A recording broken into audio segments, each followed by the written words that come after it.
China's silent strike, a direct blow to India's backbone. The inside story of the rare earth game. A quiet signature on a document, no announcement, no press conference, not even a ripple on any international platform. Yet those ink marks have set in motion a move powerful enough to shake the foundations of a country like India. China has quietly released its 2025 mining and smelting quota for rare earth elements without informing the world. Earlier, such decisions were made public with great fanfare. But this time, everything happened in complete silence. And that very silence has turned into a storm for India. Today, we'll dive deep into this issue. But before we begin, if you're new to our channel, please don't forget to subscribe so you never miss our latest updates. So let's begin today's discussion without any delay. Let us tell you, this news sent shockwaves through Indian strategic circles. Because rare earth elements are no ordinary minerals. These are 17 elements that power today's modern world, from EVs to missiles, from smartphones to wind turbines. China is the undisputed king of this entire supply chain. And India? It's almost entirely dependent on China. Now, this silent move by China is a clear signal. Beijing is tightening its grip on this industry, on its own terms, under its own rules. India's electric vehicle industry is growing rapidly. New EV companies are being launched every day. Investments are flowing in, and the government aims to make 30% of all vehicle sales electric by 2030. But think about it. What happens if the most essential material for these vehicles suddenly becomes unavailable? Without rare earth magnets like neodymium and dysprosium, an EV motor is nothing more than a metal shell. And it's not just that. Wind turbines that symbolize hope for a greener future, robots that accelerate manufacturing, and defense systems that guard our borders all rely heavily on rare earths. And now, China has included these elements in its export restriction list, allegedly in response to U.S. tariffs. But the real motive is to assert global dominance. Normally, China releases quotas twice a year for its state-owned companies. But this time, it was done secretly, without any public announcement. Companies were even instructed not to share the data due to security reasons. This clearly shows that China now wants to control not just production, but also the flow of information. Last year, the mining quota stood at 270,000 tons. But this time, the quantity hasn't even been disclosed. Has it increased or decreased? That remains a mystery. But one thing is clear. China is tightening its grip on the supply chain.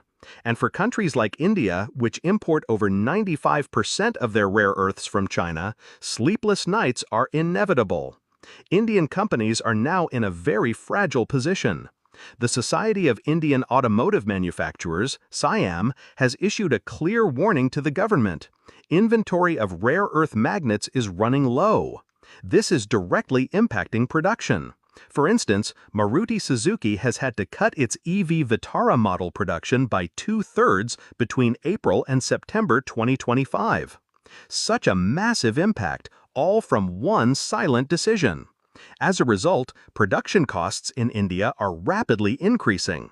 Supply shortages, price spikes, and the lack of alternatives have dealt a serious blow to India's EV mission. Both the government and industry are growing anxious that if a solution isn't found soon, India's EV revolution could lose momentum. This crisis has forced India to think in a new direction. Indian engineers and scientists are now working on rare earth-free powertrains, motors, and batteries that don't rely on rare earth magnets. This involves increasing the use of domestic metals like copper, steel, and aluminum.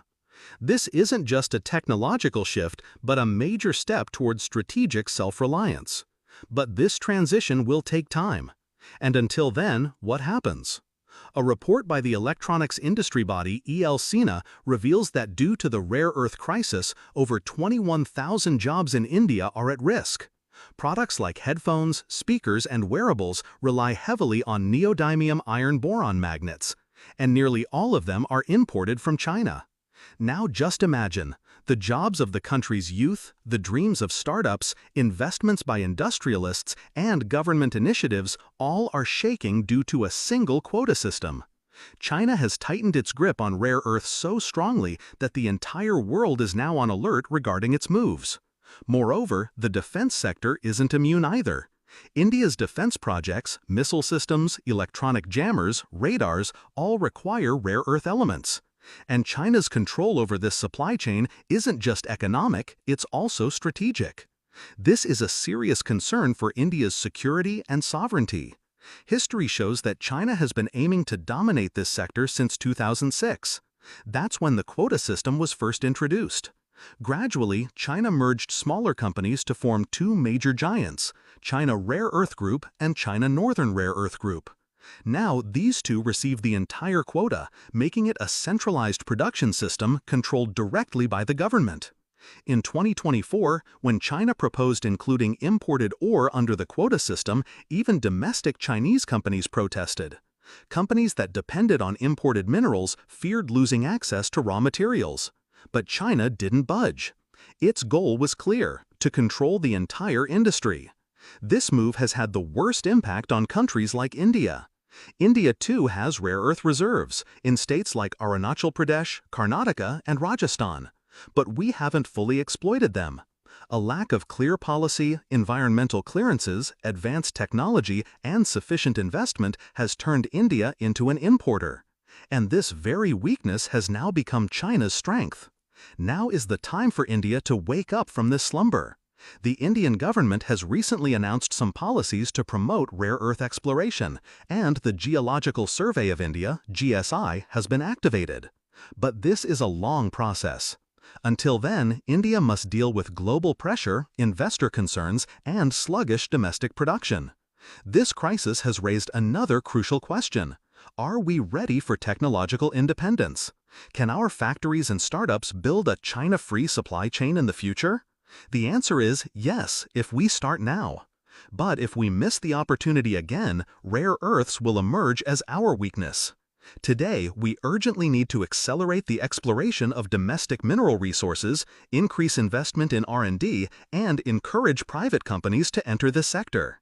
At the same time, strategic partnerships with countries like the US, Japan, and Australia, who are themselves frustrated with China and seeking alternative supply chains, are also essential. One thing becomes clear from this entire scenario: China has turned rare earths from mere minerals into strategic weapons. And when a country turns its natural resources into weapons, wars aren't fought only at borders, they are fought between industries and economies. Today, India must decide: will it remain trapped in this supply web or carve its own path to independence? Because this rare earth story is no longer just about mining. It's about national self-reliance, technological freedom, and economic If our video has taught you something new, do not forget to like and share this video so that this information can reach others as well. Your likes and shares are a source of inspiration for us. If you have any questions or suggestions, please let us know in the comments. It will be our honor to answer your questions and listen to suggestions. And yes, if you like our content, subscribe to the channel and press the bell icon so that you stay connected with every new story. Thank you. GRT Business YouTube channel sources: news from various news agencies, opinion polls, and other public sources. We try to ensure that every report and summary is accurate and verified, but we are not responsible for any dispute or error. Our aim is only to provide you with accurate information.